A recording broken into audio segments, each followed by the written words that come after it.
सभी को नमस्कार। स्वागत है आपका अपने YouTube चैनल स्वास्थ्य और आंगनबाड़ी समाचार में। मैं रोहितास आज फिर आपके लिए एक नई जानकारी लेकर के आया हूं। इस वीडियो के अंदर हम बात करेंगे आशा प्रमाणीकरण सर्टिफिकेशन कोर्स जो भारत सरकार के द्वारा करवाया जा रहा है। और जैसा कि आप सबको पता है कि आने वाले कुछ दिनों के अंदर सभी आशा वर्कर का जिन्होंने इसके अंदर आवेदन किया है उनके प्रैक्टिकल एग्जाम होने वाले हैं।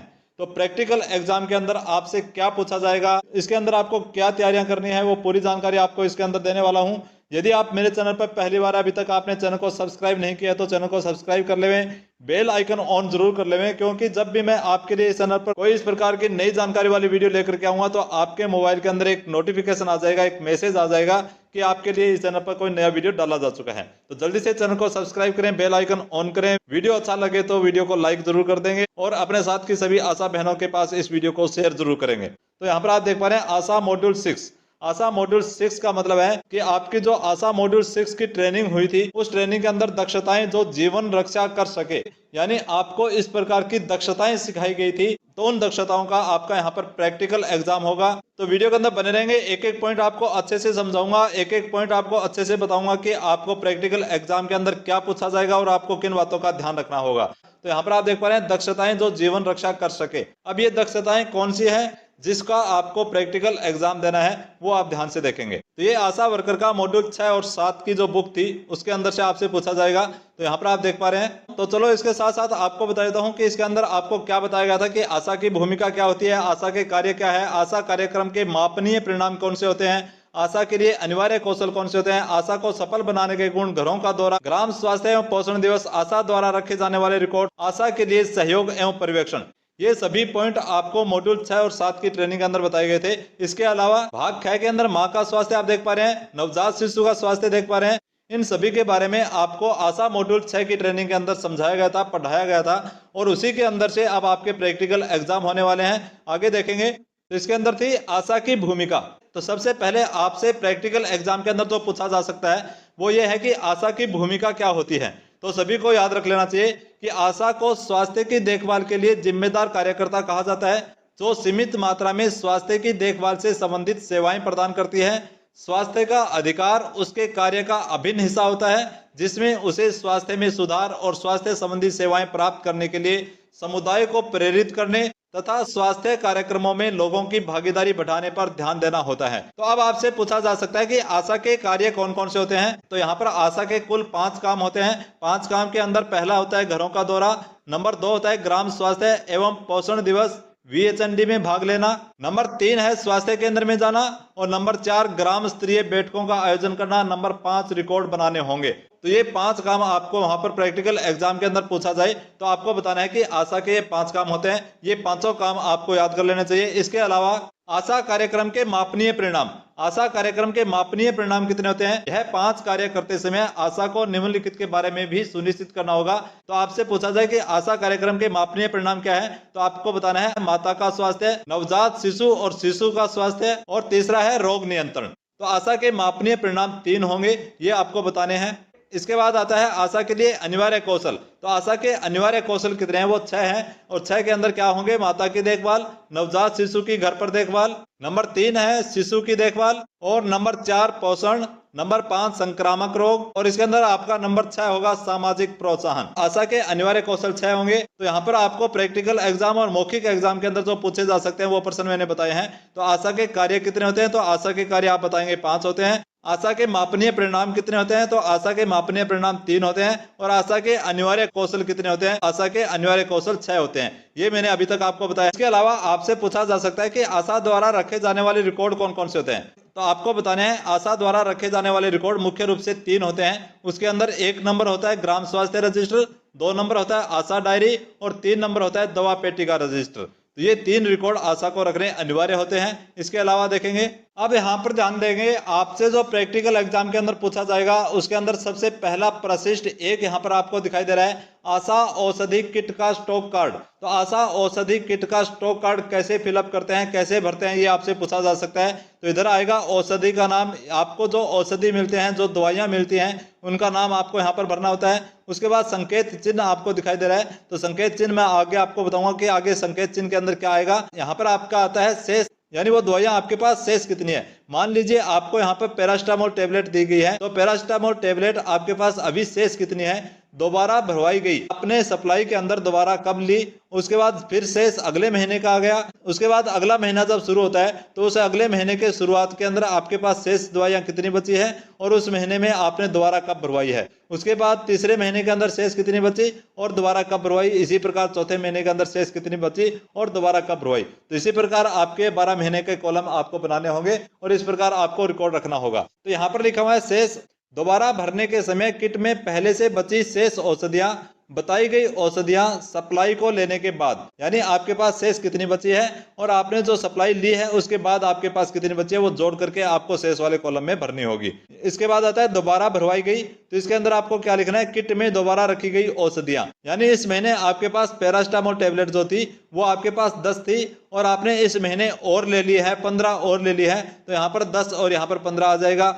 अगले महीने के अंदर जब नेक्स्ट महीने का आपको 1 तारीख को आप यहाँ पर अपना रिकॉर्ड दर्ज करेंगे तो उस महीने के अंदर आपने जितनी पैरास्टामोल टेबलेट आपने वितरण कर दी है तो उसके बाद आपके पास शेष कितनी बची वो संख्या यहाँ पर डालेंगे और नेक्स्ट महीने में आपने कोई और नई सप्लाई ली है तो वो यहाँ पर डाल देंगे, अन्यथा यहाँ पर 0 कर देंगे। तो इसी प्रकार आपका यह स्टॉक हर महीने आपको यहाँ पर शेष और दोबारा भरवाई गई के हिसाब से दर्ज करना होगा। संकेत चिन्ह यहाँ पर दे रखे हैं, तो संकेत चिन्ह के अंदर क्या होता है, एक चित्र रूपी संकेत चिन्ह है जिसका प्रयोग औषधि को पहचानने के लिए किया जा सकता है। क्योंकि अक्सर दवाओं के लेबल अंग्रेजी में होते हैं तो आशा को अंग्रेजी में यदि लेबल पढ़ना नहीं आता है तो वो अपने हिसाब से यहाँ पर कोई संकेत चिन्ह बना सकते हैं। तो यहाँ पर आपको जैसे पैरास्टामोल टेबलेट का आपके पास कोई पता है और उसका आप संकेत यहाँ पर लिख सकते हैं कि जो सफेद कलर का पता है वो पैरास्टामोल टेबलेट है, जो रेड कलर का पता है वो आयरन की टेबलेट है। तो यहाँ पर आप अपने हिसाब से कोई संकेत चिन्ह यहाँ पर लगा सकते हैं, आशा अपने हिसाब से उसको पहचान सके कि ये दवाई कौन सी है, तो वो संकेत चिन्ह आप यहाँ पर लिख सकते हैं। अब आप यहाँ पर ध्यान से देखेंगे कि प्रैक्टिकल एग्जाम के अंदर आपसे क्या पूछा जाएगा, आपको क्या करके दिखाना होगा।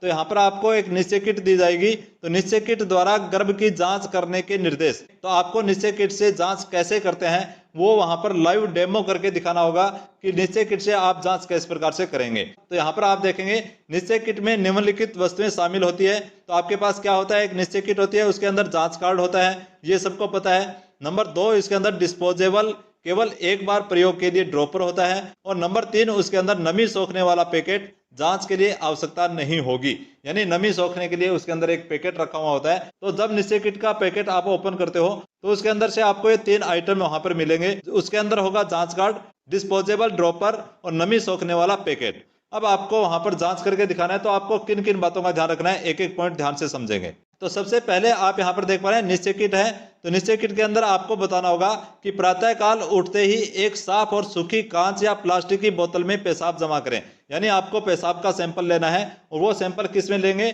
एक साफ कांच या प्लास्टिक की बोतल हो तो उसके अंदर उस महिला का पेशाब का सैंपल आप लेंगे।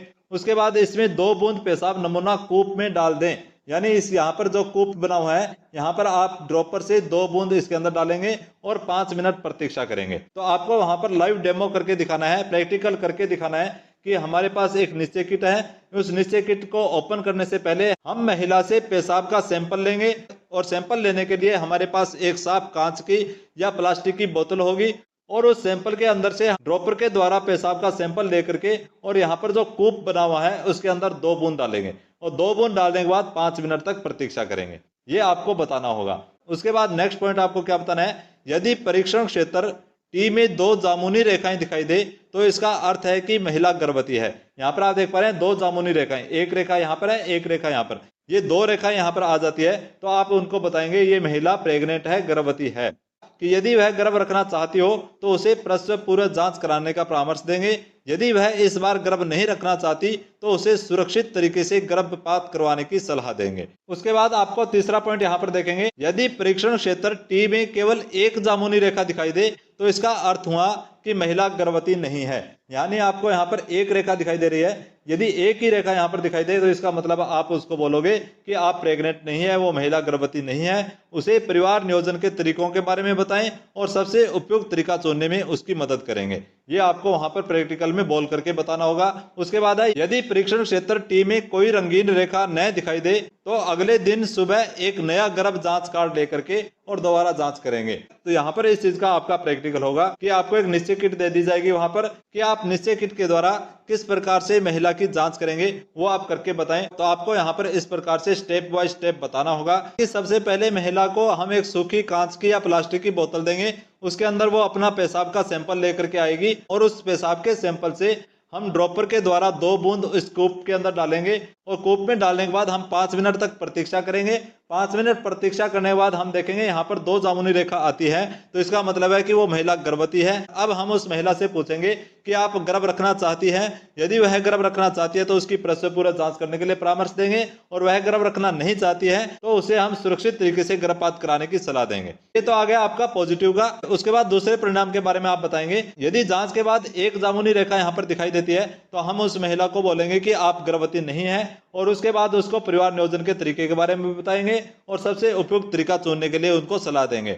और अंत के अंदर आप ये बताएंगे कि यदि उस किट के अंदर किसी भी प्रकार की रेखा यहाँ पर दिखाई नहीं दे रही है तो हम उस महिला को अगले दिन सुबह फिर से सैंपल लेकर के आने के लिए बोलेंगे और फिर से जांच करेंगे। तो ये आपका यहाँ पर प्रैक्टिकल होगा। उसके बाद नेक्स्ट प्रैक्टिकल के अंदर आपसे क्या पूछा जाएगा, यहाँ पर आपसे पूछा जाएगा सिखाए गए कौशल की जांच सूची हाथ धोना, यानी हाथ धोने की जांच सूची आप यहाँ पर देख पा रहे हैं। तो यहाँ पर आपको जांच सूची दिखाई दे रही है। ये जांच सूची के हिसाब से आपको वहां पर बताना होगा कि सबसे पहले हम चूड़ियां और कलाई की घड़ी उतारेंगे, यानी हाथ धोने की प्रक्रिया के अंदर आप बताओगे जो चूड़ियां और कलाई के अंदर जो घड़ी पहनी हुई है उस घड़ी को हम उतार देंगे। नंबर 2, हथेलियों और हाथों को कलाई तक साफ पानी से भिगोएंगे। और उसके बाद नंबर 3 आप बताएंगे हथेलियों, हाथों और अंगुलियों विशेष रूप से नाखून पर साबुन लगाएं और अच्छी तरह से रगड़ेंगे और साफ पानी से धोएंगे। नंबर 5 पॉइंट आप बताएंगे हथेलियों को ऊपर की ओर तथा कोनियों को जमीन की ओर रखते हुए हाथों को हवा में सुखाना। हाथ धोने के बाद अपने हाथों से जमीन, फर्श या गंदी वस्तुओं को नहीं छुएंगे। इसके अलावा आप सुमन के याद रखेंगे, SUMN के, सुमन के हिसाब से आपको हाथ धोने के 6 चरण आपको बताने हैं। तो यहाँ पर नोट लगा करके लिखा हुआ है, यह देखने के लिए कि सिखाए गए कौशल का पालन किया जा रहा है उक्त जांच सूची का प्रयोग करेंगे। जिस कार्य को ठीक ढंग से पूरा किया जाए उसके आगे के खाली स्थान में सही का निशान लगाएंगे, और जिस कार्य को ठीक ढंग से पूरा नहीं किया गया हो उसके सामने के खाली स्थान में गलत का निशान लगाएंगे। एक क्रम से दूसरे क्रम की ओर बढ़ते हुए क्रमों को ध्यान से देखें ताकि आगे के दिनों में कार्य में सुधार हो सके। तो मैंने इससे पहले जो जांच सूची आपको बताई थी वो जांच सूची आपके एग्जामिनर के पास होगी, और उस जांच सूची के हिसाब से आपको बोलेंगे तो हाथ धोने के 6 चरण आप बताइए। तो सबसे पहले जैसा कि आप चित्र के अंदर देख पा रहे हैं, यहाँ पर आपको बताना है कि सबसे पहले हाथ के अंदर जो अंगूठी, चूड़ी या घड़ी पहनी हुई हो तो हम सबसे पहले उसे उतारेंगे। उसके बाद हाथों को पानी से गीला करेंगे, और पानी से गीला करने के बाद हाथों पर साबुन लगाएंगे, और साबुन तब तक लगाएंगे जब तक उसके अंदर झाग बढ़ने शुरू नहीं हो जाए। उसके बाद आपका यहाँ पर 6 चरण शुरू होते हैं। तो पहले चरण के अंदर आप यहाँ पर देखेंगे S, जो मैंने आपको सुमन के बताया है। तो यहाँ पर आप देखेंगे सुमन के, तो सुमन सबसे पहले सुमन के का S ले लेते हैं। S का मतलब होता है सीधा। सीधा अपने हथेली के ऊपर से हाथ को रगड़ते हुए हाथ को धोएंगे। एक चरण के अंदर 10 सेकंड का समय लगना चाहिए। उसके बाद दूसरा चरण देखेंगे, S के बाद आता है U। U का मतलब होता है उल्टा, हाथ को पीछे की साइड से धोएंगे। तो चित्र के अंदर यहाँ पर आप जिस प्रकार से देख पा रहे हैं, तो हाथ को पीछे की ओर से धो करके बताएंगे। इसके अंदर भी 10 सेकंड तक हाथ को रगड़ेंगे, 5 सेकंड तक एक हाथ को और 5 सेकंड तक दूसरे हाथ को रगड़ेंगे। इसके बाद आप देखेंगे यहाँ पर SU के बाद आता है M। M का मतलब होता है मुट्ठी। तो मुट्ठी को किस प्रकार से धोएंगे आप यहाँ पर चित्र के माध्यम से देख पा रहे हैं। एक मुट्ठी पर 5 सेकंड तक, दूसरी मुट्ठी पर 5 सेकंड तक, इस प्रकार से हम रगड़ेंगे। इसके बाद आता है चौथा नंबर SUM। M के बाद A आता है। A का मतलब होता है अंगूठा। तो आप चित्र के अंदर जिस प्रकार से देख पा रहे हैं, एक हाथ के अंगूठे को 5 सेकंड तक और दूसरे हाथ के अंगूठे को भी 5 सेकंड तक यहाँ पर धोएंगे। इसके बाद आता है सुमन का N। N का मतलब होता है नाखून। तो यहाँ पर हथेली के बीच में हम नाखून को रगड़ेंगे और नाखूनों को साफ करेंगे। इस प्रकार से एक हथेली पर 5 सेकंड तक और दूसरी हथेली पर 5 सेकंड तक, कुल 10 सेकंड तक ये हम नाखून को साफ करेंगे। और उसके बाद आता है सुमन का K। तो K का यहाँ पर मतलब होता है कलाई। तो उसके बाद हम कलाई को रगड़ेंगे, और कलाई को, एक हाथ की कलाई को 5 सेकंड तक और दूसरे हाथ की कलाई को 5 सेकंड तक धोने के बाद उसके बाद हम साफ पानी से हाथ को धो करके और इस प्रकार से हवा के अंदर सुखाएंगे। ये चरण आपको करके बताने होंगे। तो प्रैक्टिकल एग्जाम के अंदर आपसे यहाँ पर ये दूसरी परीक्षा ली जाएगी। पहली परीक्षा आपकी होगी निश्चय किट की, और दूसरा प्रैक्टिकल एग्जाम आपका होगा हाथ धोने का। इसके बाद तीसरा प्रैक्टिकल जो लिया जाएगा वो लिया जाएगा थर्मामीटर का, थर्मामीटर से तापमान मापने का। तो आगे बताने से पहले आपसे निवेदन है कि अभी तक आपने चैनल को सब्सक्राइब नहीं किया है तो पहले चैनल को सब्सक्राइब कर ले। मेरे द्वारा दी गई जानकारी आपको अच्छी लगती हो तो वीडियो को लाइक कर दें, और अपने साथ की आशा बहनों के व्हाट्सएप ग्रुप में इस वीडियो को शेयर कर दें। तो इस वीडियो के पार्ट 2 के अंदर आपको बताऊंगा कि बच्चे का तापमान आपको किस प्रकार से लेना है। तो उसका प्रैक्टिकल के माध्यम से आप किस प्रकार से बताएंगे। और उसके बाद आता है शिशु का वजन मापना। शिशु का वजन आप किस प्रकार से लेंगे, तो वो भी आपको स्टेप बाय स्टेप आगे समझाऊंगा। और शिशु का वजन मापने के बाद आपसे पूछा जाएगा बच्चे को पोंछना और लपेटना किस प्रकार से किया जाता है। तो शिशु का तापमान लेना, शिशु का वजन मापना और शिशु को पोंछना और लपेटना, ये आपको नेक्स्ट वीडियो के अंदर बताऊंगा। तो आज के वीडियो के अंदर बस इतना ही। मिलते हैं नेक्स्ट वीडियो के अंदर शिशु का तापमान, शिशु का वजन और शिशु को पोंछने और लपेटने के विषय को लेकर के। तब तक सभी को जय हिंद, वंदे मातरम।